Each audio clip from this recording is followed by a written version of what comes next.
أرخص وأسرع وأنظف تاكسي في العالم لكل أنحاء العالم.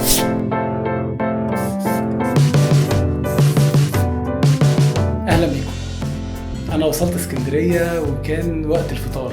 الشارع ما كانش فيه أي حد، ولا تاكسي ولا عربية ولا أتوبيس. مسكت الموبايل وجربت إن أنا أتصل بتاكسي أوبر وصلني بعد دقيقة. قبل ما يوصل تاكسي أوبر كنت عرفت اسم السواق ورقم عربيته ونوعها وكمان شكلها. ركبت معاه، وصلني في حوالي 4 دقايق مسافة 3 كيلو، وكانت التكلفة 10 جنيه.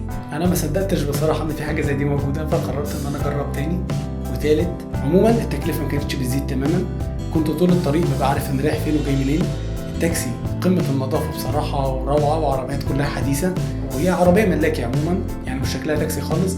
الشخص اللي موجود جوه يبقى شخص نظيف جدا وشيك جدا وهادي، ما بيتكلمش تماما ولا بيعمل لك اي ازعاج. اول ما بوصل المكان اللي انا عاوزه ما بنقعدش نتفاصل على التكلفه بقى واساله احنا التكلفه دي كام، وهو يقول لي لا ب 20، لا عليا ب 15. لا، انا وهو بنبقى عارفين في نفس الوقت التكلفه بتاعه المشوار، عن طريق ان احنا بنبص في الابلكيشن بتاعنا اللي على الموبايل، فبنلاقي التكلفه واضحه جدا. التكلفه بتبقى محسوبه عن طريق المسافه والوقت اللي استغرقته الرحله بتاعتك عن طريق تاكسي اوبر. كمان تاكسي اوبر بيسمح لك ان انت اول ما توصل المكان اللي انت عاوزه بتقدر تقيم السواق، وكمان انت بتقدر تختار ما بين عربيات مختلفه في اوقات مختلفه. ولو انت عندك اي شكوى تقدر تبعت لشركه اوبر، والشركه بتقوم بدورها في حل المشكله اللي واجهتك عشان باذن الله ما تواجهكش في المره الجايه. تاكسي اوبر كمان بيقبل حساب كاش وبفيزا. طبعا انا عملت الحلقه دي عن تاكسي اوبر، مش تاكسي اوبر لوحده، في شركات تانية كتير بتوفر الميزه دي زي شركه كريم مثلا اللي هي ليها نفس المميزات.